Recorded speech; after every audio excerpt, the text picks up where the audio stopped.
Hey, good morning, good day, fellow babies. Welcome back to Pachter Factor on SIFTD.net.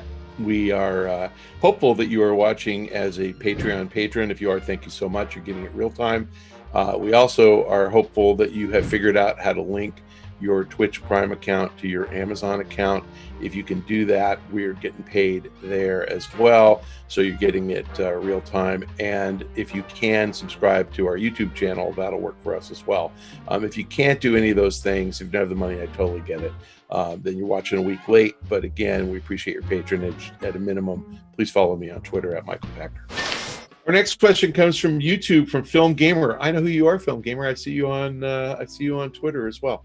Do you feel PS4 and Xbox One, despite launching underpowered, were completely tapped out before Sony and Microsoft moved on? With beautiful games like Gears Tactics and Ghost of Tsushima being recently released, it doesn't look like developers maxed out the hardware like with PS3 and Xbox 360 era. Was it just time to move on? That's a really good question. I got to say that I've told this story on Pachter Factor before, but I'll tell it again.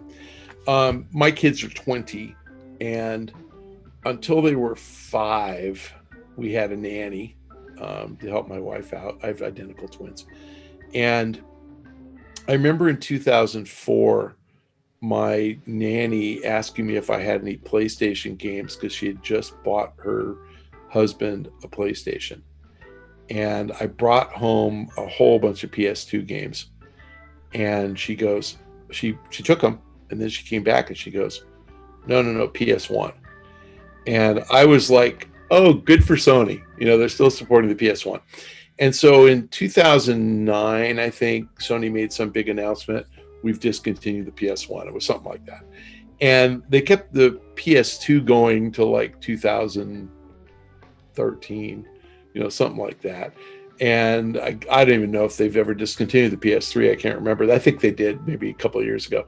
But Sony keeps them going for multiple years past the end of the console. So the answer is, yeah, they have a life way beyond it. Now, no one's going to make new software for the old console, right? So they'll make existing software and they'll keep it going and they can sell catalog. But there comes a point of diminishing returns, like even for games like FIFA and Call of Duty, where it doesn't make sense to support the old console because your sales drop to 10% of the total, and that's when they should stop making the consoles. Microsoft, I understand, discontinued the Xbox One already. I've heard that and I believe it, and I'm on the Reset Era monthly console guesstimate contest, and I don't even know how I'm doing, but it's impossible to get Xbox right, because one month it'll be 15,000, the next month it'll be 300,000. You're like, where did they come from? You think they're running out, and then they sell like a ton of them. I'm exaggerating, but it goes from like 50 to 100, and how do they go up when they don't make it anymore? I don't know where they're coming from. So yeah, I think it was dumb of Microsoft to discontinue, but they did. I think it's smart of Sony to keep going, because they do. And there are emerging markets that it takes forever to penetrate, like Brazil, where the tariff structure is really high.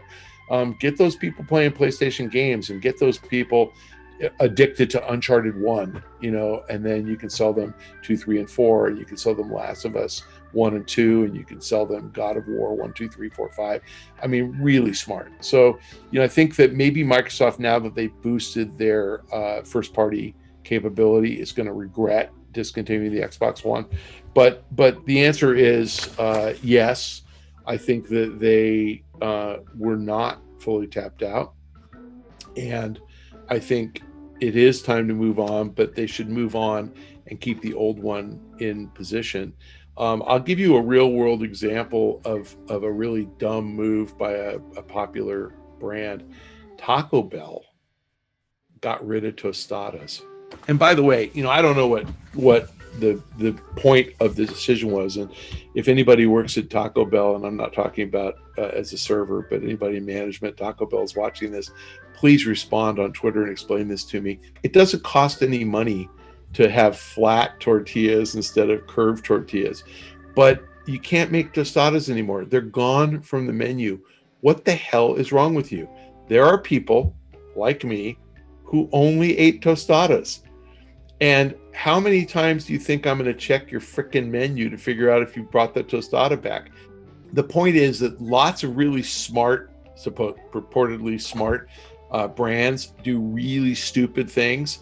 And I remember, again, back when I was a kid, so you guys wouldn't remember it, Coca-Cola got rid of the brand, the Coca-Cola flavored Coca-Cola.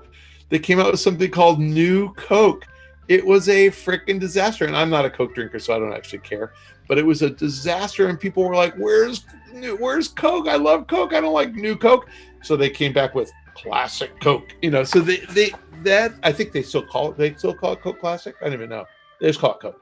It's like brands do the dumbest thing. So the answer, film gamer, is Sony and Microsoft aren't always the brightest bulbs, and they don't always make the best decisions for consumers. And the honest truth is, I am certain that the Xbox One was a profitable device, you know, at $249. Microsoft's making plenty of money. It probably costs $100 to make. I don't know why they wouldn't keep pumping those out forever. I think they're hopeful that they can cross-sell you, you know, the subscription to Game Pass, and so they're just trying to get you onto that. But I would have made Xbox One subscriptions to Game Pass plus Xbox Live $10, you know, and hooked everybody. And then once you get an Xbox Series X, you've got to pay $15. Big deal. Like, I would have done that. And again, dumb. Thank you for joining us on Pachter Factor on SIFTD.net. And if you're a Patreon patron, we really appreciate it. Our Twitch Prime customers who have linked their Twitch Prime account to their Amazon Prime account, thank you, we're getting paid. Our YouTube subscribers, thank you, we're getting paid. Everybody else, thanks for indulging us.